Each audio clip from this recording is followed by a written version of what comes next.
हिंदू क्या वास्तव में जागृत है या हिंदू में अभी चेतना की कमी है? अगर जागृत अवस्था में होता तो अयोध्या में वो सरकार कभी पराजित नहीं होती जो सनातन धर्म के लिए प्राण की आहुति देने के लिए निरंतर संकल्पित है। 2027, 28, 29 इन सालों के बीच में योगी आदित्यनाथ उनके जीवन को लेके बहुत बड़ा खतरा सामने आएगा। एक मैं नाम नहीं लेना चाहूंगा, एक छोटा सा बालक जो वृंदावन की गलियों में घूम घूम के उल्टी सीधी हरकतें करता था, आज वो कथाएं कर रहा है। जी। बहुत सारी ऐसी बातें हैं। तो आपको क्या लगता है कि सनातन को या समझ नहीं पाए लोग या फिर सनातन का उपयोग करके अपना कुछ भला करना चाह रहे हैं? तो सनातन धर्म साक्षात भगवान विष्णु का स्वरूप है। तो जो अभी बच्चे इधर उधर कर रहे हैं तो बालक है, हमारे ही जन है, हमारी ही आत्मा है। कहीं ना कहीं उनको एक श्रेष्ठ गुरु की आवश्यकता है। समय आएगा तो गुरु मिलेगा और उनको सतपथ प्रदान होगा। मैंने सुना कि आपने कई वर्षों से कुछ खाया नहीं है, कैसे जिंदा रहते हैं आखिर?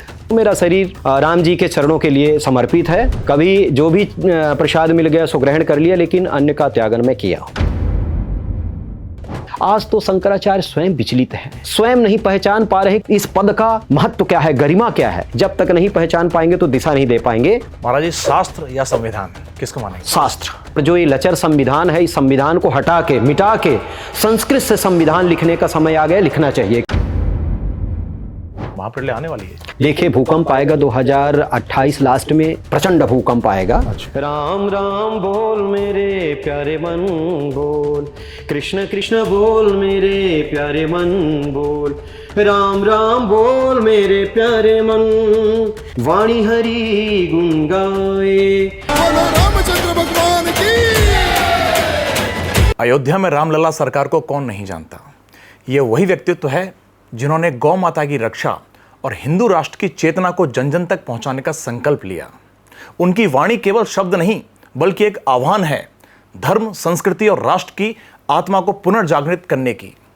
आज जब वो हमारे बीच हैं तो यह केवल आगमन नहीं बल्कि एक प्रेरणा है, एक पुकार है कि हम सब मिलकर इस सनातन धारा को आगे बढ़ाएं जो युगों से एकता, श्रद्धा और आत्मबल का संदेश देती आई है। तो महाराज जी, आपका बहुत बहुत स्वागत करते हैं और बहुत अच्छा लगा आप पधारे हमारे बीच में। सबसे प्रथम पूछना चाहता हूं कि आपका आगमन अयोध्या से हो रहा है और अयोध्या में रामलला भी, और आपका नाम भी रामलला है। तो कैसा ये असमंजस है कि रामलला की इतनी बड़ी पावन भूमि से एक आवाज़ उठती है कि मंदिर बनाएंगे, मंदिर बनता है, लेकिन वहाँ पर कुछ हिंदुओं द्वारा ये प्रोपेगेंडा फैलाया जाता है कि वहाँ पर राम मंदिर बनने के बाद भी उस प्रचलित सरकार पर वोट नहीं आए, कुछ नहीं आया और बुरी तरह सरकार हारी। लेकिन हिंदू क्या वास्तव में जागृत है या हिंदू में अभी चेतना की कमी है? जय श्री राम लला सरकार, जय मां निकुंभला। बहुत सुंदर आपका प्रश्न है और आपको हृदय से कोट कोट साधुवाद, धन्यवाद। आपका प्रश्न सत्यता मानव के कल्याण के लिए है, राष्ट्र के उत्थान के लिए है। बहुत सुंदर आपका प्रश्न है। जो संकल्प लेते हैं सनातन धर्म को लेके, जो संकल्प लेते हैं भगवान श्री राम के मंदिर बनाने को लेके, उनकी सरकार वहाँ परास्त होती है, वहाँ विजय प्राप्त नहीं करती जहाँ स्वयं भगवान पधारते हैं। सत्यता हिंदू जागृत अवस्था में नहीं है, मुझे ऐसा लगता है। अगर जागृत अवस्था में होता तो अयोध्या में वो सरकार कभी पराजित नहीं होती जो सनातन धर्म के लिए प्राण की आहुति देने के लिए निरंतर संकल्पित है। मुझे तो ऐसा लगता है कि कहीं ना कहीं हिंदू अभी सो रहा है, लेकिन वो दिन दूर नहीं है जब जग जाएगा और कहेगा कि धन्य है माँ भारती, तेरे चरणों का रज लेने के लिए मैं भी संकल्पित हूँ। क्या बात है। ऐसा लगता था कि हिंदू एक नहीं है, ऐसा लगता था कई बार कि हिंदुओं की संख्या कम हो रही है, पर अभी महाकुंभ में हमने देखा करोड़ों लोग स्नान करने आए और जो जमावड़ा लगा हुआ था साधु सन्यासियों का, वो भी बड़ा अद्भुत नजारा था। तो क्या लगता है आपको कि क्या सिर्फ पर्वों के दिनों में ही हिंदू एक होता है या हमेशा हिंदू को एकता की आवश्यकता है?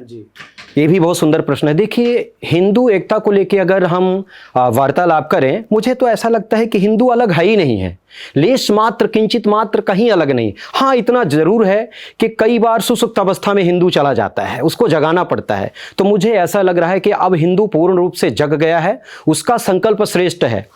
माँ भारती के चरणों के सेवा करने के लिए हर एक हिंदू आतुर है। अब उसको दिशा देने की जरूरत है। दिशा कौन देगा? धर्मगुरु देंगे। धर्मगुरुओं को पूर्णतः संकल्प लेके आगे आना पड़ेगा। और मुझे ऐसा लगता है कि भारत का एक एक व्यक्ति हिंदू है, एक एक भारत का व्यक्ति हिंदू है। माँ भारती के चरणों में खेलने वाला, बैठने वाला, चलने वाला, चाहे वो कोई भी हो, चाहे मुसलमान हो, क्रिश्चियन हो, ईसाई, कोई भी हो, माँ भारती के चरणों में समर्पित है। माँ भारती के गोदी में, आंचल में बैठा हुआ है और माँ भारती के श्री चरणों का रज ले रहा है, तो मुझे लगता है कि वो हिंदू है। भारत का हर एक व्यक्ति जिस दिन जग गया, भारत का हर एक हिंदू जिस दिन पूर्णतः संकल्प लेके खड़ा हो गया, तो भारत देश विश्व गुरु के रूप में देखा जाएगा। क्या बात है महाराज जी। एक सवाल है छोटा सा। धर्मगुरु कहते हैं कि सनातन की जो कला है, सनातन की संस्कृति है, उसमें हम किसी दूसरे धर्म को ज्यादा मान्यता नहीं देते, अपने धर्म के प्रति सचेत रहते हैं। वहीं जिनको रोल मॉडल मानते हैं आज की युवा पीढ़ी, जैसे कि हीरो हुए, एक्टर्स हुए, राजनेता हुए, ये सेक्युलरिज्म का प्रचार करते हैं। तो कहीं ना कहीं युवा भ्रमित है कि भाई धर्मगुरु की बात सुने या फिर इन राजनेताओं की या एक्टर्स की बात सुने। तो क्या कहेंगे इसके बारे में? देखिए, मुझे ऐसा लगता है कि हम लोगों को शास्त्र और पुराणों की बात माननी चाहिए। धर्मगुरु की बात ज्यादा से ज्यादा सुनना चाहिए, क्योंकि धर्मगुरु 6 शास्त्र 18 पुराण 4 वेद को लेके बोलते हैं। अगर धर्मगुरु कह रहे हैं कि वेद हमारा ये कह रहा है कि इस सृष्टि में जन्मा हर एक व्यक्ति मेरे राम का है, मेरे कृष्ण का है, मेरे प्रभु का है, तो कहीं ना कहीं बात सत्य है, समझने की बात है। सूर्य भगवान जब उदित होते हैं, लेश मात्र किंचित मात्र कभी किसी से भेदभाव नहीं करते, सबको प्रकाश देते हैं। माँ गंगा, यमुना, सरस्वती, नर्मदा, सिंधु, कावेरी के पास जाने वाला व्यक्ति जब वहाँ जाता है तो ये नहीं सोचता कि मैं इस वर्ण कहूँ, इस धर्म कहूँ तो कहीं माता नाराज हो जाएंगी, नहीं। वो जब सानिध्य में जाता है, समीप जाता है, तो माँ गंगा, यमुना, नर्मदा, सिंधु, कावेरी उनको जल प्रदान करती हैं, नहीं पूछती कि तुम कौन हो। मानव से प्रेम करना ही सबसे बड़ा धर्म है। हमारा सनातन धर्म कहता है, अगर तुम मुझे जानना चाहते हो तो सब में मुझे देखो, तुझ में राम, मुझ में राम, सब में राम समाया। तो मुझे ऐसा लगता है कि मानव का सम्मान करना चाहिए, मानव की स्थापना करनी चाहिए। लेकिन अगर मानव मानवता को धारण नहीं किया है तो उसको ये भी मान लेना चाहिए कि राक्षस है, ये समाज के लिए घातक है। मुझे ऐसा लगता है कि जो 6 शास्त्र 18 पुराण 4 वेदों को नहीं मानता, जो मां भारती के गोदी को कलंकित होने के लिए संकल्पित है, जो गौ माता का सम्मान नहीं करता, जो मातृभूमि को अपने हृदय में नहीं धारता, वो व्यक्ति ना हिंदू है ना मां भारती का है, उसको हम अलग रखते हैं। लेकिन जो इससे पूर्णतः सहमत है, सम्मान करता है धर्म का, सत्य सनातन धर्म को मानता है, 6 शास्त्र 18 पुराण 4 वेदों को लेके हृदय में धारता है, समस्त मानव से प्रेम करता है, मानवता की बात करता है, तो मुझे ऐसा लगता है कि वो सनातनी है, वो हिंदू है। उसके लिए पूर्णतः हमारा सनातन धर्म हृदय से सम्मान करता है। महाराज जी, कई सुनने में ऐसा आया है कि मतलब आजकल लोग देखो फैशन आ गया है नए नए बाबा बनने का। अब छोटी छोटी कन्याएं हैं, वो कथा बांच रही हैं, कई सारे बाबा आ गए मार्केट में। अब देखेंगे नॉलेज भी नहीं है। एक मैं नाम नहीं लेना चाहूंगा, एक छोटा सा बालक जो वृंदावन की गलियों में घूम घूम के उल्टी सीधी हरकतें करता था, आज वो कथाएं कर रहा है। बहुत सारी ऐसी बातें हैं। तो आपको क्या लगता है कि सनातन को या समझ नहीं पाए लोग, या फिर सनातन का उपयोग करके अपना कुछ भला करना चाह रहे हैं? बहुत सुंदर आदरणीय आपका प्रश्न। देखिए, सनातन की जब बात आती है तो कहीं ना कहीं हम गंभीर होते हैं। सनातन धर्म है क्या?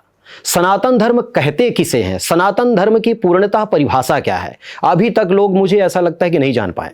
अगर मैं अपने तुक्षमति द्वारा कहूं तो सनातन धर्म साक्षात भगवान विष्णु का स्वरूप है, जहां सत्य है, जहां संकल्प है, जिसका कभी खंडन नहीं हो सकता, जिसका कभी भेदन नहीं हो सकता, वो सत्य सनातन धर्म है। सनातन धर्म के बारे में वही व्यक्ति बता सकता है जो निशा को जीता है। या निशा सर्वभूतानां तस्याम जागत संयमी। संयमी पुरुष सनातन धर्म के बारे में जान सकता है, सनातन धर्म के बारे में बता सकता है। आजकल जो सत्य सनातन धर्म के बारे में कभी कभी इधर उधर की बात को लेके बोल देते हैं, मैं तो कहना चाहूँगा कि सबसे पहले गुरु चरण रज लें, इसके बाद सतपुराणों का अध्ययन करें, इसके बाद त्याग करें। त्याग करने के बाद परम ज्योति प्रदान होगी। उस परम ज्योति को लेके हृदय में धारते हुए आगे बढ़ेंगे, तब सत्य सनातन धर्म के बारे में स्वयं जान पाएंगे और दूसरे को भी बता पाएंगे।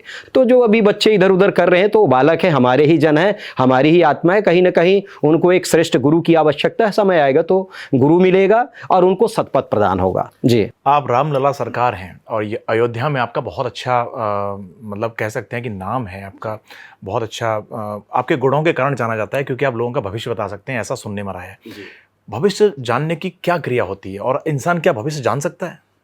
मुझे ऐसा लगता है कि सच बात है, हर एक जीव भविष्य को जान सकता है, लेकिन भविष्य को वही जान सकता है जो वर्तमान को साधेगा। जो भूतकाल को पूर्णतः जाना है वो वर्तमान को साध लेगा, जो वर्तमान को साध लिया वो भविष्य जानने का अधिकारी है। भविष्य हर एक व्यक्ति जानना चाहता है, लेकिन उसको ये नहीं पता है कि अगर हम वर्तमान को नहीं जान पा रहे हैं तो भविष्य को जान भी जाएंगे तो कुछ नहीं कर पाएंगे। सच बात तो यही है कि हमारे शास्त्र, हमारे पुराण कह रहे हैं कि भूत है तो वर्तमान है, वर्तमान है तो भविष्य आएगा। भविष्य हर एक व्यक्ति जानना चाहता है और मुझे ऐसा लगता है कि जानना भी चाहिए, लेकिन भविष्य वही बता सकता है जो अपने जीवन की आहुति दे चुका है मां भारती के श्रेष्ठ पुत्रों के चरणों में, वही भविष्य बता सकता है। कि कोई साधना होती है, कोई तपस्या होती है? बिल्कुल साधना होती है। मुझे ऐसा लगता है कि 14-15 साल की तपस्या के बाद ही व्यक्ति बताने योग्य होता है, उसकी वाणी सिद्ध होती है। मैंने 14-15 साल दिया माँ कामाक्षा के श्री चरणों में, और उन्हीं के श्री चरणों के रज की कृपा से, मेरे राम जी के श्री चरणों के रज की कृपा से जो मेरे वाणी से निकलता है वो सत्य होता है। लेकिन हाँ, 99%, 100% नहीं, क्योंकि 100% अगर मनुष्य सत्य बोलेगा तो वो फिर मनुष्य नहीं रह जाएगा।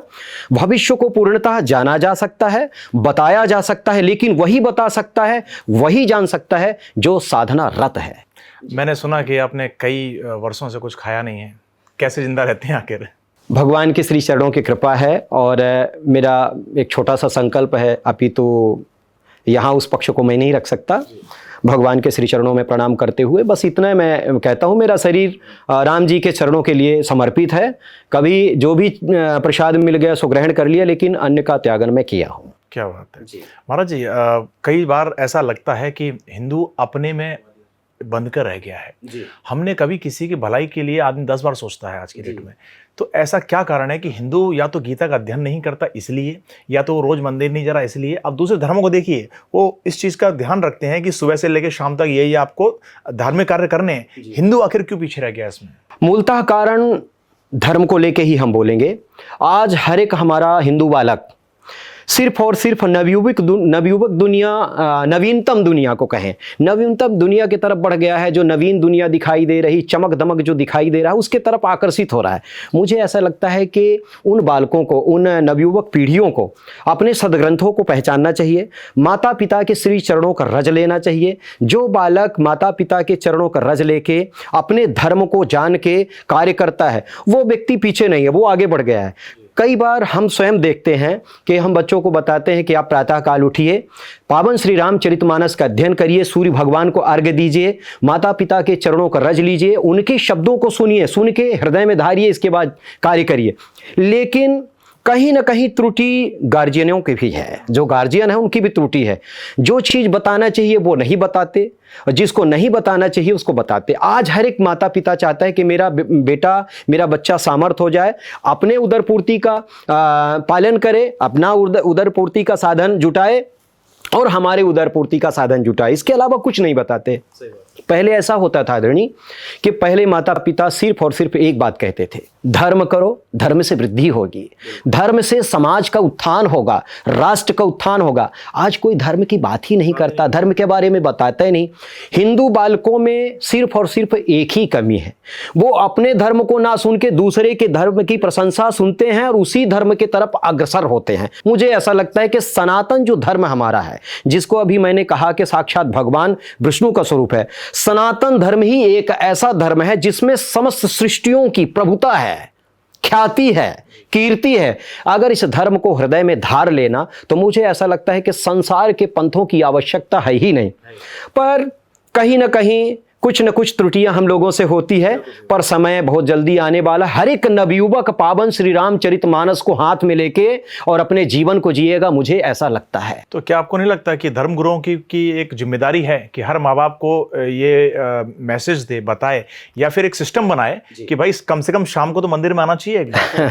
बहुत सुंदर आपका प्रश्न है। सच बात तो यही है कि हम लोगों का पूर्णतः कर्तव्य है ऐसा कहना चाहिए, लेकिन कहते भी हैं। और कभी कभी ऐसा भी होता है कि कुछ लोग अपने ग्रस्त जीवन को लेके, अपने निजी दायित्व को लेके इतने व्यस्त रहते हैं कि उस विषय को लेके पूर्णतः चिंतन मनन नहीं कर पाते। लेकिन हम ये भी कह सकते हैं कि कहीं न कहीं हिंदू बालक, कहीं न कहीं सनातनी अब अपने आप को जानने लग गए हैं, और वो दिन दूर नहीं है जब उन्हीं के माध्यम से पूरा विश्व गर्वित होगा और पूरा विश्व एक जगह खड़ा होके कहेगा कि माँ भारती तेरे चरणों की सौगंध, मैं भी तेरे चरणों की सेवा करना चाहता हूँ। क्या बात है महाराज जी, एक बात पूछना चाहता हूँ कि गृहस्थ और एक सन्यासी जीवन, तो क्या मतलब वैराग्य गृहस्थ में अपनाया जा सकता है या अपनाना चाहिए? बिल्कुल, मुझे ऐसा लगता है कि गृहस्थी सबसे बड़ा विरक्ति है। गृहस्थ आश्रम से बढ़ के सृष्टि में कोई आश्रम नहीं है। गृहस्थी के यहाँ जाएं, प्रसादी भी मिल जाती है, जल भी मिल जाता है, यहाँ तक कि छोटे से लघु अपने गृह में अतिथियों को जगह भी देते हैं, वो लोग सेवा भी करते हैं। और मुझे ऐसा लगता है कि आज इस सृष्टि में प्रमाण रूप में अगर किसी को भगवान सरल तरीके से मिले हैं तो गृहस्थी को ही मिले हैं, विरक्ति को नहीं मिले हैं। किसी को भी आप देख लीजिए, प्रमाण है संसार में। तो सबसे बड़ा गृहस्थी ही विरक्ति है, लेकिन गृहस्थी अगर मानवता को धारण करके जीवन जी रहा है तब। महाराज जी, आपकी नजरों में ब्रह्मचर्य क्या है? हमारे नजर में ब्रह्मचर्य यह है कि समस्त सृष्टि की माता बहनें, समस्त सृष्टि की माता बहनें उनके चरणों का रज ले और पूर्णतः जो दिव्य ज्योति है परमात्मा स्वरूप उसको हृदय में धारे और उनके चरणों का रज लेते हुए अपने जीवन को जिए।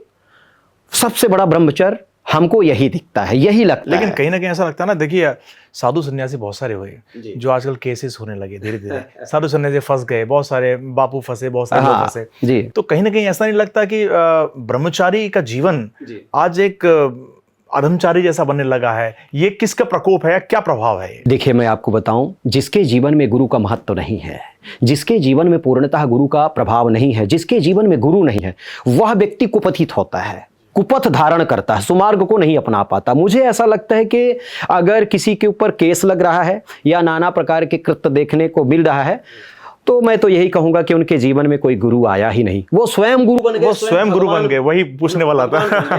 इसीलिए वो पतित हो गए। जिसके जीवन में गुरु का महत्व है वह व्यक्ति कभी जीवन में भटक नहीं सकता। मैं आपसे एक छोटी सी बात कहूँगा, मेरे जीवन में कुछ ऐसे मोड़ आए कि मैं स्वयं नहीं समझ पाया कि भगवान की कृपा कैसे होने वाली है, लेकिन जब मैं गुरु चरण रज लिया, माता पिता के श्री चरणों का रज लिया, तो मुझे ऐसा लगा कि सृष्टि में सब कुछ यही है। वह व्यक्ति अपने जीवन को साध सकता है, यहाँ तक कि निशा काम को भी जीत सकता है जिसके ऊपर गुरु का हाथ हो। और गुरु कौन है, गुरु के बारे में भी थोड़ा मैं आपसे चर्चा करूंगा। गुरु कौन है, किसके कृपा से ऐसा हो सकता है? जो वृक्ष के भांति व्यवहार करेगा, सूर्य अग्नि के भांति व्यवहार करेगा, वही गुरु जीवन को साध सकता है। जिसके जीवन में लेस मात्र किंचित मात्र कोई चाह नहीं है, वह गुरु साधना करवा सकता है, साध सकता है, सुपथ दे सकता है। उसी के चरणों के कृपा से व्यक्ति अपने जीवन को साध सकता है। और जो व्यक्ति गुरु के श्री चरणों का रज लेके जीवन जिएगा वो जीवन में कुमार्गी नहीं हो सकता। ये जो घटनाएं देखने को मिलती है, कहीं ना कहीं वो स्वयं गुरु बन जाते हैं, स्वयं भगवान बन जाते हैं, इसलिए ऐसा होता है। चयन करने में बड़ी दिक्कत है ना कि गुरु किसको बनाए आखिर। जी जी जी, बहुत अच्छी बात है। यह विषय भी आपका सत्यता समाज को बहुत सुंदर पथ देने वाला है। गुरु की पहचान की जा सकती है। पहली बात तो मैं यही कहूंगा कि अगर शिष्य गुरु की पहचान करेगा तो जीवन में नहीं कर सकता। शिष्य अगर गुरु की पहचान कर लेगा तो फिर गुरु कहां, फिर तो शिष्य गुरु बन जाएगा। हाँ, एक बात को लेके कर सकता है, जिसके जीवन में कोई स्वार्थ ना हो, लेस मात्र किंचित मात्र कोई चाह न हो, जो अपने जीवन को तपा के दूसरे के उत्थान के लिए संकल्प लेके जीवन जीता हो, वो गुरु है, उसकी पहचान हो जाती है। तो मुझे ऐसा लगता है कि गुरु की पहचान यही है, सरल हो, लघु हो और दीनता मधुरता को धारण करने वाला हो, दूसरे के उत्थान के लिए अपने जीवन को जीता हो, वही गुरु है। आजकल देखिए शिक्षक को गुरु माना गया है, शिक्षक ही गुरु कहलाता है। हमारे बचपन के टाइम में ऐसा देखा गया कि गुरु जब हमें किसी बात के लिए पीट देते थे, मार देते थे, तो हमारी माताएं आगे बोलती थी कि और मारना चाहिए था इसको। पर जमाना देखिए किस कदर बदला है कि आजकल गुरुओं पे एफआईआर कर देते हैं माँ बाप। मतलब आप मार नहीं सकते, स्कूल में डांट नहीं सकते। तो कहीं ना कहीं गुरु शिष्य की जो शैली है, जो गुरु सिद्ध का जो संबंध है, कहीं ना कहीं अभिभावक कहो या सिस्टम कहो या बदलता व्यवहार कहो लोगों का, इसके कारण कहीं ना कहीं बिगड़ सा रहा है। तो ये माहौल को मतलब कैसे देखते हैं आप? जी, मुझे ऐसा लगता है कि पहले गुरु गुरु थे, अब गुरु गुरु नहीं रह गए। पहले त्याग था, पहले के जो शिक्षक थे आसन में बैठते थे, आसन में बैठ के शिक्षा देते थे। आजकल के गुरु, उनको पता ही नहीं है कि किस जगह बैठ के शिक्षा देना चाहिए, कैसा व्यवहार करना चाहिए। कहीं ना कहीं शिक्षा समाज को लेके मैं दोषी नहीं ठहरा रहा हूं, लेकिन जो मुझे दिखता है, लगता, पहले बालक जब स्कूल में प्रवेश करता था चरण पादुका निकाल के प्रणाम करता था, इसके बाद प्रवेश करता था। अब ना ऐसा गुरु करता और ना ही शिष्य करता। इसलिए कहीं ना कहीं ये विषय, ये परिस्थिति दिखाई देती है। तो मुझे ऐसा लगता है कि इसको ठीक करने के लिए थोड़ा गुरुओं को भी सनातन धर्म के तरफ जाना चाहिए, सनातन धर्म के बारे में जानना चाहिए, सनातन सिस्टम को थोड़ा समझना चाहिए, तभी ये समाज सुधरेगा। अनिवार्य करना चाहिए स्कूलों में, मेरे ख्याल से सनातन। बिल्कुल बिल्कुल ऐसा करना चाहिए। महाराज जी, एक बात हो रहा है कि गुरु शिष्य की परंपरा सदियों चली आ रही है। जब राजा राज करता था तो उनके ऊपर एक गुरु होता था, जो राजगुरु होते थे, वो बात करते थे, उनकी सलाह से कार्य किया जाता था। ये प्रथा आज भी अगर चली आ रही होती तो ये मेरे ख्याल से सिस्टम नहीं बिगड़ा होता इतना। आप देखें कि उस जमाने में जब गुरु के आदेश पर ही कार्य करते थे राजा, आज के राजा जब कोई कार्य करते हैं तो गुरु आलोचनाएं कर रहे हैं, जगत गुरु जैसे लोग आलोचनाएं कर रहे हैं, महामंडलेश्वर आलोचनाएं कर रहे हैं। तो क्या लगता है कि गुरु शिष्य की परंपरा को आखिर हो क्या गया ऐसा? मैंने बहुत सुंदर बात आपके सामने रखा था, पुनः रख रहा हूं। गुरु वही है जो किसी से लेस मात्र किंचित मात्र भेदभाव ना करे। गुरु वही है जो समाज को प्रेम की डोरी में बांधे। गुरु वही है जो लेस मात्र किंचित मात्र एक व्यक्ति को लेके जीवन ना जिए। ये जो गुरु हैं, अपितु समस्त मानव जाति के श्री चरणों में प्रणाम करते हुए शब्द को मैं रख रहा हूं, आप लोग अन्यथा नहीं लीजिएगा। शंकराचार्य की बात आप कहे, शंकराचार्य अगर उग्र हो गया, शंकराचार्य अगर अपने आप को लेके जीवन जी रहा है, शंकराचार्य अगर एक व्यक्ति को लेके जीवन जी रहा है, मैं तो कहता हूं वो शंकराचार्य के पद को जाने ही नहीं।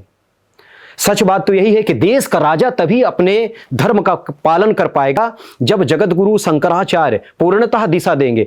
आज तो शंकराचार्य स्वयं विचलित हैं, स्वयं नहीं पहचान पा रहे कि इस पद का महत्व क्या है, गरिमा क्या है। जब तक नहीं पहचान पाएंगे तो दिशा नहीं दे पाएंगे। राजा पहले भी धर्मात्मा था, राजा अभी भी धर्मात्मा है, राजा पहले बाद में भी धर्मात्मा रहेगा, लेकिन गुरु कहीं ना कहीं निजी स्वार्थ के चलते, प्रेम के चलते, मोह के चलते, समर्पण के चलते कहीं ना कहीं दिशा भटक गए हैं। तो गुरुओं को सही दिशा में आना चाहिए, बाकी राजा तो ठीक है। एक बात याद में आई मुझे जी, राम मंदिर निर्माण हुआ तो जगत गुरु जी को दिया गया न्योता, वो नहीं आए। उनके कुछ दिनों बाद अंबानी के बेटे की शादी हुई, उसमें वो पहुंच गए।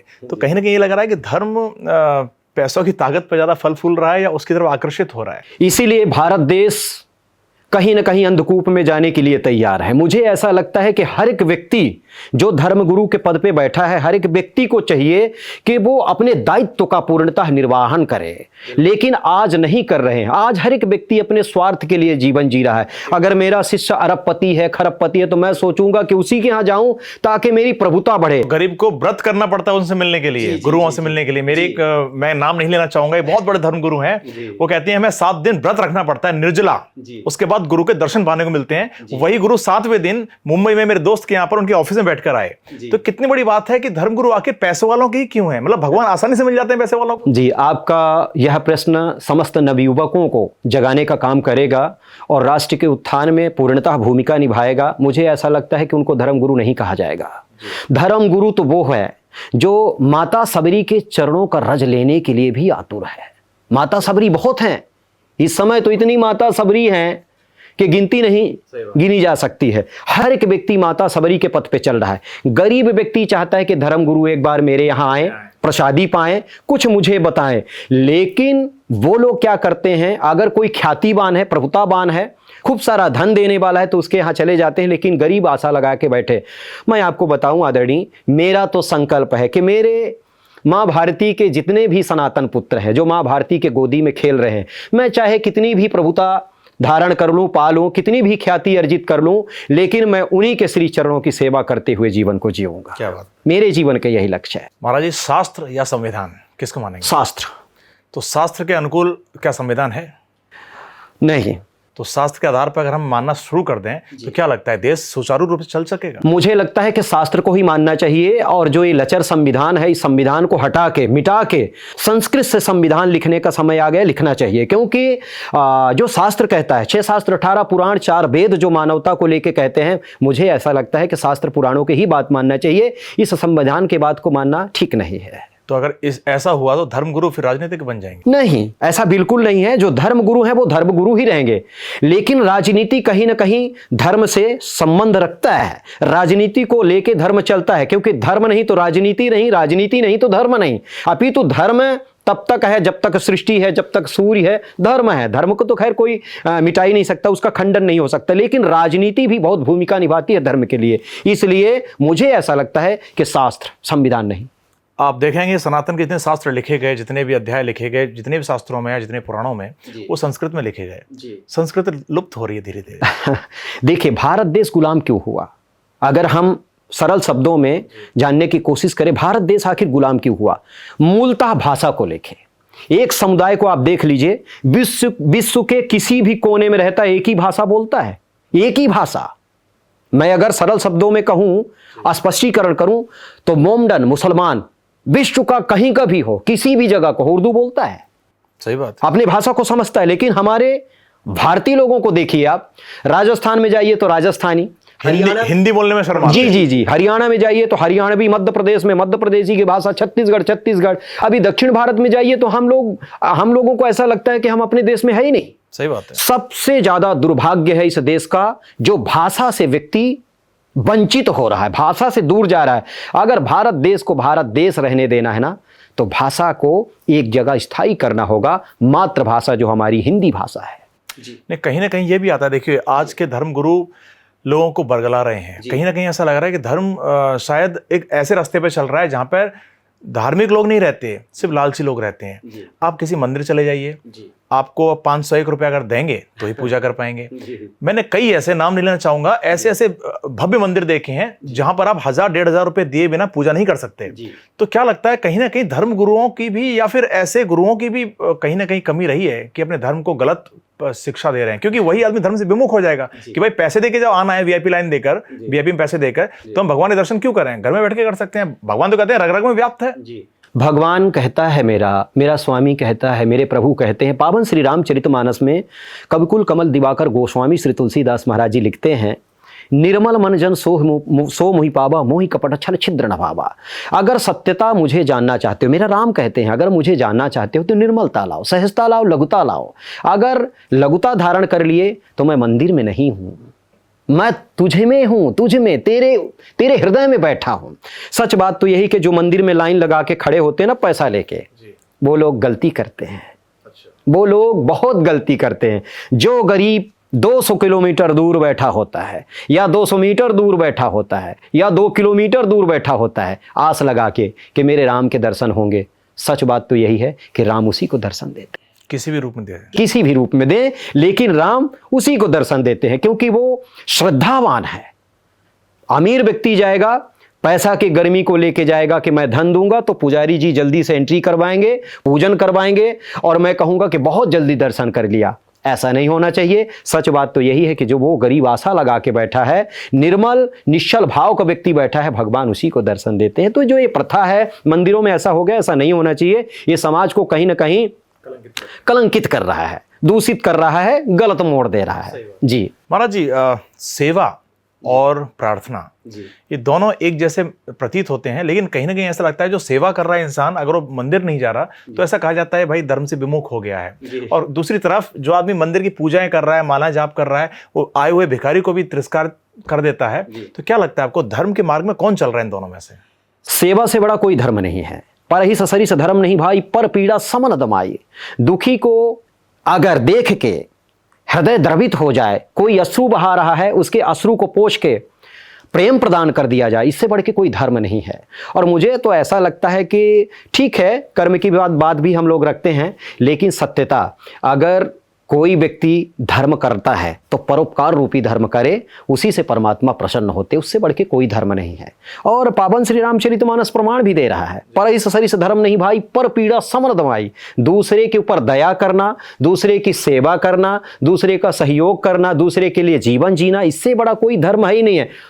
मंदिर में हम लोग जाते हैं, 4-4, 5-5 घंटा समय व्यतीत करते हैं। मंदिर में जाना चाहिए, श्रद्धा का प्रतीक मंदिर है, आस्था का प्रतीक मंदिर है।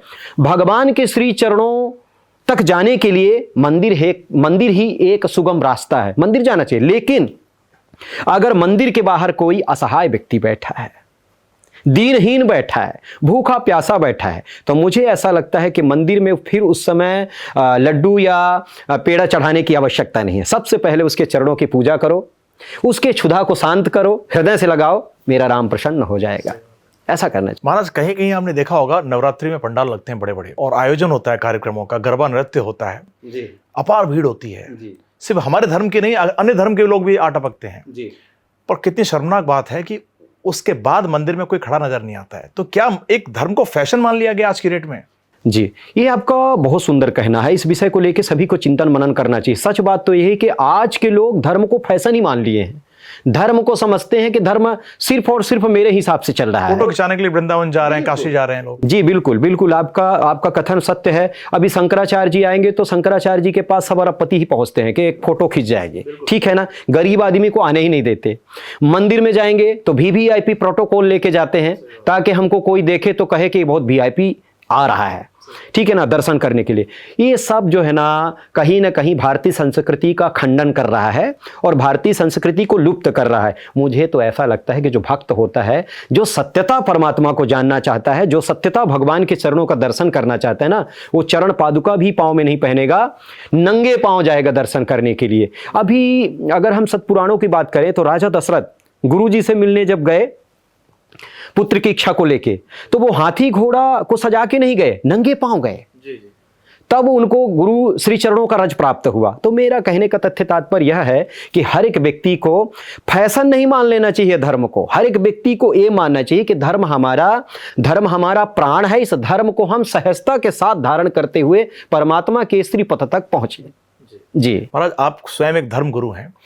आप ये बताएं कि धर्म को पाने के लिए कोई इंसान आपसे कोई पूछता है कि मैं कैसे ईश्वर से प्रेम करूं, क्या आराधना करूं, क्या बोलेंगे, किस तरह धर्म के मार्ग पर चला जाए? बहुत सुंदर प्रश्न। देखिए, धर्म को जानने के लिए छोटा सा उपाय करें। सृष्टि में जो भी चैतन्य जीव है, चाहे वो मानव हो, चाहे वो पशु पक्षी हो, उसके ऊपर दया करें। धर्म को जान लेगा और धर्म को जान लेगा तो मेरे राम को जान लेगा और राम को जान लेगा मेरे तो अपने जीवन को साध लेगा। जीवन को साध लेगा तो उन्हीं के श्री चरणों में विलीन हो जाएगा। मुझे ऐसा लगता है कि धर्म को जानने के लिए समस्त चैतन्य जीवों के चरणों की सेवा करने की आवश्यकता है। और जब सेवा करने के लिए संकल्प जीव ले लेगा तो धर्म साक्षात उसके सामने खड़ा हो जाएगा। धर्म है कौन? मेरा राम है, मेरा कृष्ण है। धर्म तो हम सबके पास है, हृदय में समाया हुआ है। धर्म को जानने के लिए मानवता का परिचय देने की आवश्यकता है। बस आपके निजी जीवन के बारे में थोड़ा जानना चाहूंगा कि आपका जीवन कैसे व्यतीत हुआ, मतलब आप कहाँ से शुरुआत हुई? मैं 13-14 साल का था। मेरे पूज्य माता पिता के श्री चरणों का रज मुझे मिला। लगभग 3-3:30 बजे रात्रि में जगता था। कई बार मेरे पिताजी देखते थे कि आखिर ये करता क्या है, तो कुछ दूर तक मेरे को देखने के लिए जाते थे, इसके बाद लौट आते थे। उनको पता चल गया था कि भगवान शिव के मंदिर में जाता है।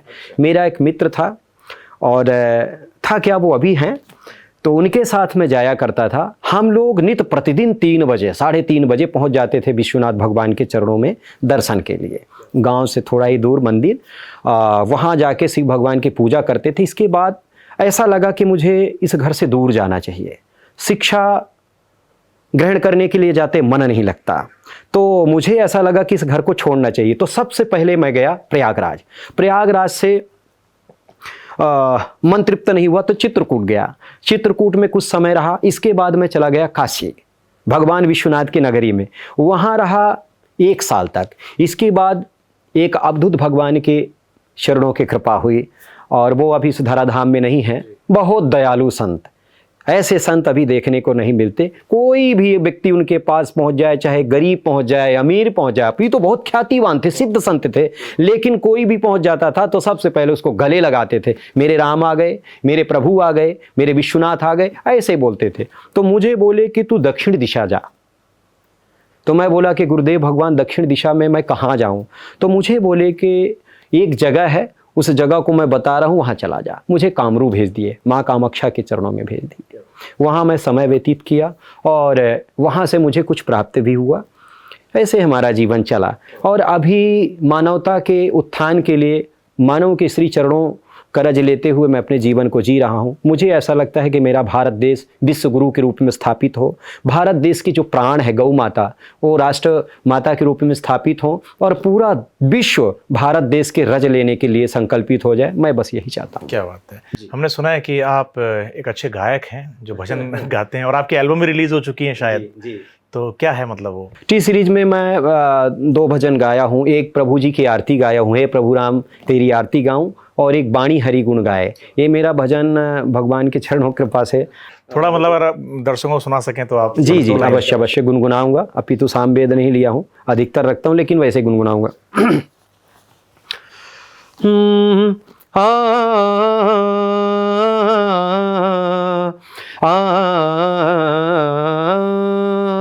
राम राम बोल मेरे प्यारे मन बोल, कृष्ण कृष्ण बोल मेरे प्यारे मन बोल, राम राम बोल मेरे प्यारे मन, कृष्ण कृष्ण बोल मेरे प्यारे मन, वाणी हरि गुण गाए, कोई संत मिलन हो जाए, तब इतना समझ लेना प्रभु के कृपा होगी होगी। राम राम बोल मेरे प्यारे मन बोल, कृष्णा कृष्णा बोल मेरे प्यारे मन बोल। क्या बात है, स्वयं सरस्वती विराजमान है आपके राम जी के चरणों और पर। मैं एक बात आपसे जानना चाहता हूँ जी आज जो धर्म गुरुओं का प्रचलन है और आप जैसे महान संत यहाँ पर हैं जिनकी वाणी में एक अद्भुत चमत्कार है, तो क्या वाकई में ऐसा होता है कि देखा होगा आपने, जो अघोरी होते हैं, अघोर पंथ से आते हैं, वो कुछ नहीं बोलते, उनके पास भीड़ नहीं है, लेकिन जो अच्छा गा रहे हैं, अच्छे व्यवस्थित तरीके से रह रहे हैं, उनका भीड़ लगी पड़ी है। तो आखिर मतलब चमत्कार कोई नमस्कार है या फिर वाकई में एक अलग चीज है इसमें? देखिए, चमत्कार करने वाले कभी भी भीड़ इकट्ठा नहीं करते। अच्छा, जो चमत्कार करते हैं वो भीड़ इकट्ठा नहीं करते। और जब भीड़ इकट्ठा करते, भीड़ उन्हीं के पास है ना महाराज। जी जी जी, बहुत अच्छी बात। लेकिन भीड़ इकट्ठा जब करते हैं तो कहीं ना कहीं समाज को नए युग की तरफ ले जाने के लिए वो भीड़ इकट्ठा करते हैं। तो मुझे ऐसा लगता है कि जो अन्य साधक है, जैसे अघोर पंथ की बात आप कहे, अघोर पंथ भी हमारा ऐसा पंथ है जो कि साक्षात भगवान शिव को इस धराधाम में बुला लिया अघोर पंथ से। तो सभी का सम्मान करना चाहिए, सभी को आदर सम्मान देना चाहिए, और उनका भी समाज के लिए बहुत महत्वपूर्ण समय है, तो उनके समय को लेना चाहिए। और मुझे ऐसा लगता है कि भारत भूमि का एक एक साधक माँ भारती के चरणों के लिए है, इसलिए जो भी साधक आए राष्ट्रहित में, उनको आगे लाना चाहिए, उनका जो है ना कुछ कीमती समय लेना चाहिए ताकि मानव का उत्थान हो सके। महाराज, ओशो को जानते हैं आप? जी बिल्कुल। तो ओशो की विचारधारा जो मैंने पढ़ी है, जी, क्या लगता है कि ये भ्रम है या फिर सत्य है? मुझे ऐसा लगता है कि ओशो समस्त मानव जाति को अंधकूप में डालने का काम किए हैं। अच्छा, बिल्कुल। पर उनके तो फैन फॉलोइंग बहुत तगड़ी हो जाता है। अभी हमारा जो है ना, आप प्रचार प्रसार कर दे, जो हमारे पास विद्या है, तो हम तो हजारों करोड़ों लोगों को जोड़ देंगे। लाखों की बात करते हैं, हजारों करोड़ों लोगों को हम जोड़ देंगे। भारत की तो बात छोड़िए, हम तो पूरे विश्व को जोड़ देंगे। देखिए, पब्लिक इकट्ठा करने का मतलब ये नहीं कि वो कोई सिद्ध पुरुष है, ऐसा बिल्कुल नहीं है। पब्लिक इकट्ठा तो कोई भी कर देता है, पब्लिक की बात नहीं है। बात यहां है कि कौन व्यक्ति समाज को किस दिशा में ले जा रहा है, समाज किसके साधना से, समाज किसके विचार से अपने जीवन को साध रहा है, सतपथ पे जा रहा है, मेन विषय है। ओशो के बहुत सारे ऐसे अनुयायी हैं जो कहीं ना कहीं भारत भूमि को कलंकित भी किए हैं। हाँ, जो ओशो का कथन है, मैं अब आपके माध्यम से यहाँ बैठा हूँ, कुछ बोल सकता हूँ, लेकिन मेरी इच्छा नहीं, क्योंकि मेरे जिह्वा में तो मेरे राम जी का ही नाम रहता है। संभोग से समाधि तक उसमें तो है। जी बिल्कुल, ये बात गलत है। समाधि की प्राप्ति व्यक्ति तब करता है जब अपने स्वरूप को जान लेता है कि मैं हूँ कौन। जब जीव अपने स्वरूप को जान लेता है, उसी दिन उसकी समाधि लग जाती है। समस्त मानव परमात्मा का स्वरूप है, ईश्वर अंश जीव अविनाशी चेतन अमल सहज सुखराशि। यह मानव स्वयं राम का स्वरूप है, ईश्वर अंश। माना कि समुद्र नहीं लेकिन समुद्र का जल तो है, माना सूर्य नहीं लेकिन सूर्य का किरण तो है, माना नदी नहीं तुक्ष नाला तो है। इसलिए हम लोग माना कि भगवान नहीं, मानते हैं कि भगवान नहीं है, लेकिन उसका अंश तो है। लेकिन लोग ये भूल गए हैं, अंश तो मान लेते अपने आप को कई बार, लेकिन जो मेरा राम करता है उस पथ को लेके नहीं चलते। तो कहीं ना कहीं ओशो समाज को बरगलाए हैं, समाज को अंधकूप में डालने की कोशिश की, लेकिन कुछ लोग उनको अभी भी फॉलो करते हैं कुछ लोग मानते हैं, बहुत ज्यादा तादाद में करते हैं। ठीक है, लेकिन मैं उनसे कहना चाहूंगा कि अगर सच में आनंद की अनुभूति करना चाहते हो, समाधि की अनुभूति करना चाहते हो, तो किसी दिन रात्रि के समय बैठ जाओ, अर्धरात्रि के समय बैठ जाओ, हाथ में कुमकुम ले लो और पान के पत्ता पास में रख लो, सिर्फ बीज मंत्र का, राम जी का बीज मंत्र हो या मां भगवती का बीज मंत्र हो, जाप करो, सिंदूर छोड़ो, पंचदीप दान कर दो। माँ भगवती के चरणों में मन एकाग्र हो जाएगा, अपने स्वरूप का अनुभव होने लग जाएगा, उसी दिन समाधि लग जाएगी। और जब जीव समाधि की अवस्था में पहुंचता है तो फिर वो रामकृष्ण परमहंस बनता है, स्वामी तैलंग बनता है, सूर कबीर नानक मीरा बनता है। समाधि जब लग जाती है तो संसार में फिर वो नहीं रहता है। महाराज जी, आप कई सारी विद्याओं में परिपूर्ण हैं। मैं जानना चाहता हूं कि कुछ ऐसे उपाय बता दीजिए दर्शकों को, जैसे कर्ज मुक्ति से क्या बचने के लिए क्या करें, या फिर भय मुक्ति से क्या हो, लोग बिजनेस में लॉस हो रहा है, या फिर बच्चे पढ़ नहीं रहे हैं, मंद बुद्धि आजकल बच्चे पैदा हो रहे हैं, तो इनसे कुछ उपाय बता दीजिए इनको। जी बिल्कुल। अगर कोई व्यक्ति कर्जा के नीचे दबा है, शुक्रवार के दिन रात्रि के समय माँ लक्ष्मी के श्री चरणों में बैठ के कुमकुम से अर्चना कर दे और बीज मंत्र बोले। सिर्फ बीज मंत्र छोटा सा शब्द है, ठीक है, लेकिन ये शब्द कहने को छोटा है, पूरे ब्रह्मांड में सर्वश्रेष्ठ मंत्र है। ओम राम रामाय नमः, ओम श्रीम सीताय नमः, ओम राम रामाय नमः, ओम श्रीम सीताय नमः। इस मंत्र को बोले, माँ लक्ष्मी के श्री चरणों में सिंदूर चढ़ाए, कुमकुम चढ़ाए, कमल का फूल चढ़ाए, पंचदीप दान करे। मैं कहता हूं कि 6 महीना नहीं निकलेंगे, करोड़ों रुपए का कर्ज भी होगा ना, बड़े आसानी से चुकता हो जाएगा और वह व्यक्ति बिल्कुल कुबेर के समान स्थापित हो जाएगा। ये सच बात है, लेकिन श्रद्धा से करे, समय को देखते हुए करे, गुरु के सानिध्य में करे तब। महाविद्याएं जो होती हैं, कर्ण पिशाचनी है, तारा महाविद्या है, बगलामुखी है, क्या लगता है कि आम इंसान के बस की बात है इनको सिद्ध करना? नहीं, बिना गुरु के चरणों की कृपा से ऐसा हो ही नहीं सकता है। गुरु के सानिध्य में जाके ही व्यक्ति साधना कर सकता है। और माँ कामाक्षा की बात करें, माँ भद्रकाली की बात करें, माँ निकुंभला की बात करें, माँ दुर्गा की बात करें, सरस्वती की बात करें, समस्त देवियों की बात अगर करें, तो इनको साधने के लिए, इनके चरणों का रज लेने के लिए, इनके चरणों की ज्योति पाने के लिए श्रेष्ठ गुरु की आवश्यकता है। बिना गुरु के व्यक्ति अगर साधना कर रहा है तो समझ लीजिए कि उसका जीवन पतन की ओर बढ़ रहा है। बिना गुरु के साधना नहीं करना चाहिए। और जो करते हैं वो जीवन भर करते रहते हैं, उनको कुछ पता ही नहीं चलता, ना तो साधना पाते ना ही जीवन को साध पाते। मैंने एक पॉडकास्ट किया जिसमें तांत्रिक जी बुलाए थे, तो कई लोगों के मैसेज आए कि हमारे जीवन में बड़ी परेशानियां हैं, कोई किया कराया है। तो आप एक धर्मगुरु हैं, आपसे जानना चाहूंगा, किया कराएगा कैसे निवारण हो सकता है? इसके लिए साधारण सी बात है। देखिए, पहली बात, जो सात्विक होगा, जो भगवान को मानने वाला होगा, धर्म से जुड़ा होगा, जो सत्य को मानने वाला होगा, जो मृत्यु को अपने समीप सदैव देखेगा, वो कभी गलत काम नहीं करेगा, किसी का बुरा कर ही नहीं सकता। विद्याओं को साधने वाला भी व्यक्ति होगा तो भी नहीं करेगा। अगर कोई व्यक्ति अपने स्वार्थ के चलते ऐसा करता है तो उसके लिए सरल उपाय है। शनिवार के दिन 11 घी का दीपक जलाए और काला सिंदूर ले, वो भी जगाया हुआ, 7 बार उतारे, अपने घर के जो सदस्य हैं उनके सिर से उतारे, उसको फेंक दे, उनका नाम लेके, जिनको जानता है कि ये कर सकते हैं, लेस मात्र किंचित मात्र भी बंधन नहीं रह जाएगा। और बंधन होता है, कुछ लोग कहते हैं सब बकवास की बातें, नहीं होता। मैं कहता हूं कि आज भी ये विद्याएं हैं। वृक्ष सूख सकता है मंत्रों के आवाहन से, वृक्ष सूख जाता है, बड़ी बड़ी बिल्डिंग बनती हैं, बिल्डिंग फट जाती है मंत्रों के शक्ति से। ये सब कुछ जीवित अवस्था में, मंत्र जीवित अवस्था में है। लेकिन जो सात्विक है, सरल है, आध्यात्मिक है, सदगुरु है, वो ऐसा कार्य नहीं करेगा। करेगा तो रक्षा के लिए करेगा।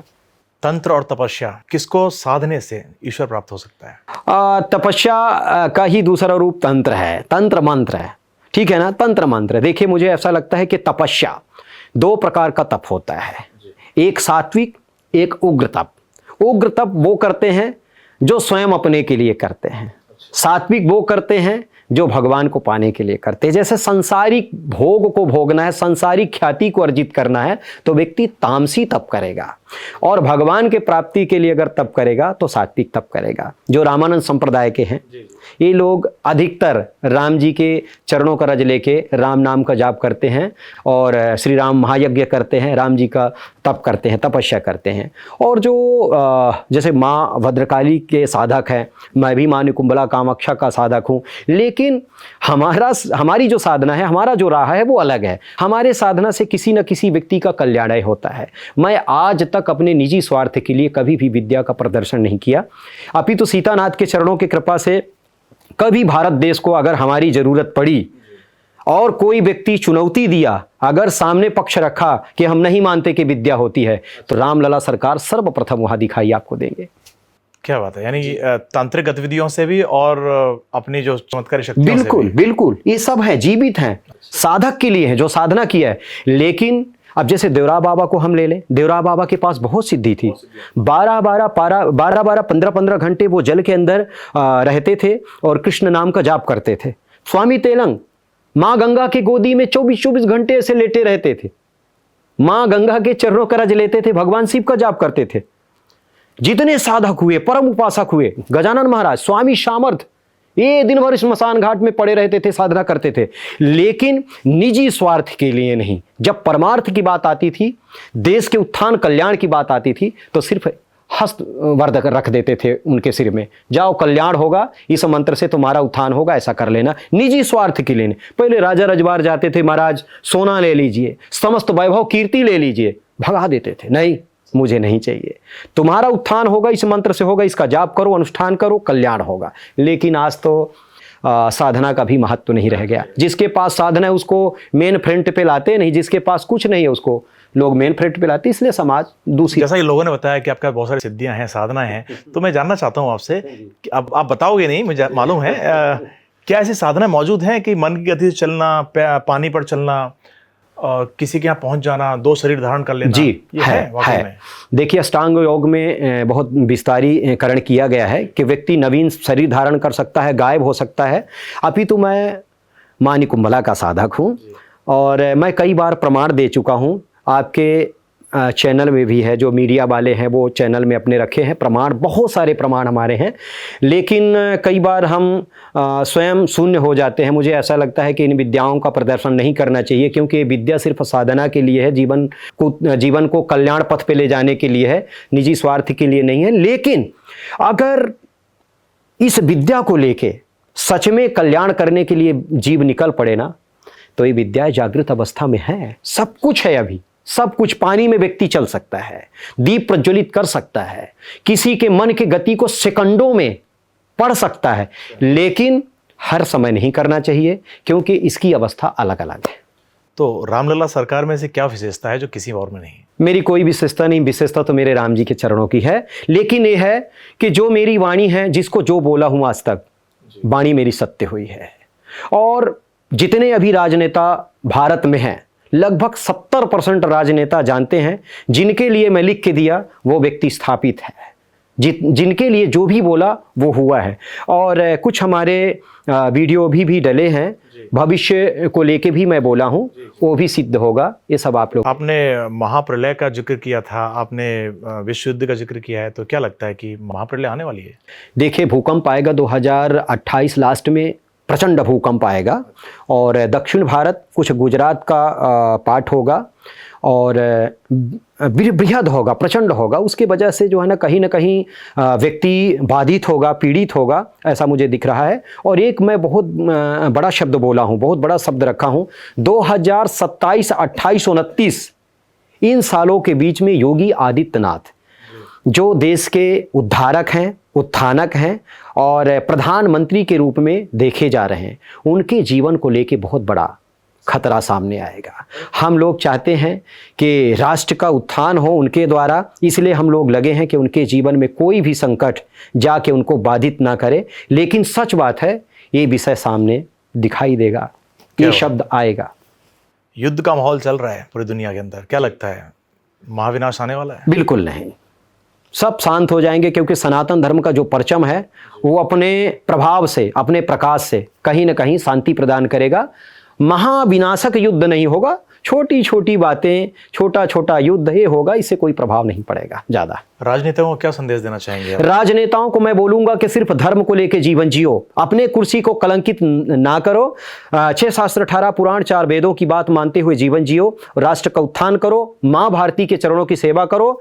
विशेष बात मैं कहना चाहूंगा, जिनके चरणों की पूजा भगवान रामकृष्ण किए हैं, गौ माता को लेके राजनेता जरूर चिंतन मनन करें, क्योंकि गौ माता का निरंतर अश्रु अगर गिरता रहेगा, रक्त बहता रहेगा, तो राजनेता कभी भी अपने कुर्सी को साध नहीं पाएंगे। ये मेरी वाणी है। महाराज, कहीं कहीं ऐसा लगता है कि जब वोट मांगने की बारी आती है तो धर्म आड़े आ जाता है, धर्म को लेके आ जाते जी। हैं और धर्म पर जोड़ देते हैं, धर्म के लिए मंदिर बनाएंगे, पूजा करवाएंगे, टीका लगाएंगे, सब कुछ करेंगे। जी।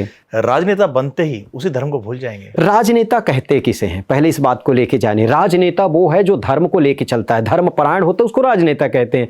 आज देखिए 70% राजनेता जिनको धर्म के बारे में पता ही नहीं है, जो गौ माता की कभी जय नहीं बोलते, जो कभी राम जी के जय नहीं बोलते, कभी गौ ब्राह्मणों के पूजा उपासना की बात नहीं करते, जो माँ भारती के सेवा के लिए कभी संकल्पित नहीं होते, उनको राजनेता नहीं कहा जाएगा। उनको तो मैं अगर अपने शब्द में कहूंगा तो दुष्कृतनो मूढ़ा कहूंगा। राजनेता वो हैं जो भगवान श्री राम जी के चरणों का रज लेने के लिए, ध्वज पताका लहराने के लिए संकल्प लेके अयोध्या में कुछ दिन के लिए निवास भी किए और आज भी जब भी जरूरत पड़ती है तो वहां जाते, वो राजनेता हैं। वही समाज को सही दिशा दे सकते हैं और वही समाज को लेके चल सकते हैं, उनको राजनेता कहा जा सकता है। आज की भ्रमित युवा पीढ़ी को रामलला सरकार का क्या संदेश हो? मैं तो सिर्फ इतने कहूंगा कि माता पिता के चरणों का रज लो, सनातन संस्कृति को समझो, बड़ों का सम्मान करो और अपने धर्म से बड़ा यानी सनातन धर्म से बड़ा सृष्टि में कोई भी पंथ धर्म नहीं है। भगवान कृष्ण स्वयं कहे हैं सर्वधर्माणि प्रत्यज्यमाम एकम शरणम व्रजः। कहने का तथ्य तात्पर्य है कि कुछ लोग कहते हैं एक ही धर्म है सनातन धर्म, नहीं, जो जिसको मानता है उसके लिए वही धर्म है। पर हमारा सनातन धर्म कहता है, हमारे राम कहते हैं, हमारे कृष्ण कहते हैं कि सनातन धर्म ही सर्वोपरि है, सनातन धर्म ही सब कुछ है, सनातन धर्म से ही मानव का उत्थान है, कल्याण है। पूरे विश्व में जो प्रकाश फैल रहा है, प्रकाशित हो रहा है, वही सनातन धर्म है। क्या बात है महाराज जी, बहुत अच्छा लगा आपसे मुलाकात करके महाराज जी। और मुझे लगता है कि आपकी विचारधारा से अगर लोग प्रज्वलित हो पाए तो शायद देश का बड़ा सौभाग्य रहेगा। और जब तक आप जैसे इतने बड़े धर्मगुरु जिनकी वाणी मात्र से भविष्यवाणी हो जाती है, जिनके बोलने से लोगों का उद्धार हो जाता है, ऐसे लोग जीवित रहे तो मुझे लगता है कि मेरा सौभाग्य है कि मैं आपके पास बैठ पाया हूँ। हृदय से साधुवाद आपको। मैं लोगों को भी ये कहता हूँ कि ऐसे धर्मगुरु जब तक जीवित हैं हमारे देश के अंदर, तब तक आपको तनिक भी चिंता करने की आवश्यकता नहीं है। चिंता इस बात की है कि ऐसे धर्मगुरुओं का अनुसरण किया जाए, इनके पास बैठा जाए। कई शाम अगर आप बैठेंगे तो आप पाएंगे कि आपके अंदर एक नई ऊर्जा का संचार हो रहा है। और जो लोग बॉलीवुड के शौकीन हैं, जो लोग डांसिंग के और यहाँ वहाँ जिम चले जाते हैं लेकिन मंदिर नहीं जाएंगे, उन लोगों के लिए बहुत विशेष बात है कि धर्मगुरुओं के पास बैठा जाए, आध्यात्मिक लोगों से संपर्क बनाए रखें। और मुझे लगता है महाराज जी कि यही शायद आखिरी मैसेज आपका भी होगा। जी बिल्कुल सत्य बात है और आपके विचार से, आपके शब्द से हम पूर्णतः सहमत हैं। और आप भी साधक हैं, मैं जानता हूं श्री दीपक जी, और आपका भी संकल्प राष्ट्र हित में है। भगवान की श्री चरणों की कृपा से मैं तो सिर्फ इतना ही कहूँगा कि आप ऐसे ही मानवता का उत्थान करते रहें, माँ भारती के चरणों की सेवा करते रहें। आपसे मैं मिला, मुझे बड़ी प्रसन्नता हुई। जय श्री राम। जय श्री